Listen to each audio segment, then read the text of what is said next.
En 2012, le travail manuel n'a plus la cote. Le complet veston l'emporte sur le bleu de travail. L'artisanat en pâtit et recherche des bras. Il fut un temps où l'on ne faisait pas de différence stricte entre le métier de l'artisan et l'activité de l'artiste. Les compagnons du Tour de France symbolisent parfaitement cette dualité positive.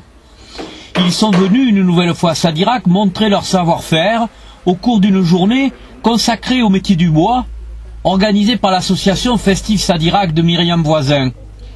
Plusieurs exposants les ont rejoints, dont Georges Baudot, tourneur sur bois. Un artisan sadiracais ou un artiste, Georges Baudot? Les deux, obligatoirement, puisque pour vivre à peu près correctement, il faut que l'artiste, qui par définition fait souvent que ce qui lui fait plaisir, que ce qu'il veut, accepte aussi de devenir artisan et d'être au service du client. Voilà.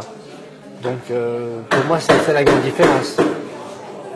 L'artisan il est au service du client avec son savoir certes, et puis l'artiste il est au service de lui-même avec ses fantasmes, ses plaisirs personnels, et il n'écoute que lui.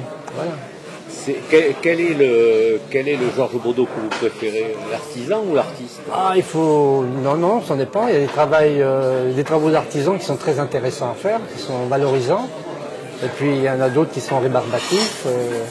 Et puis des fois des travaux artistiques on se fait plaisir, et puis des travaux artistiques qui n'aboutissent à rien, c'est des échecs. Donc je pense que les deux sont intéressants. J'ai peut-être un petit faible pour le côté artistique, mais il faut savoir aussi donner l'autre côté, le côté artisan. Ouais. Gageons que cette journée aura rempli sa fonction, celle de valoriser le travail manuel et susciter des vocations, car chacun doit comprendre que le plus beau des métiers est celui que l'on aime.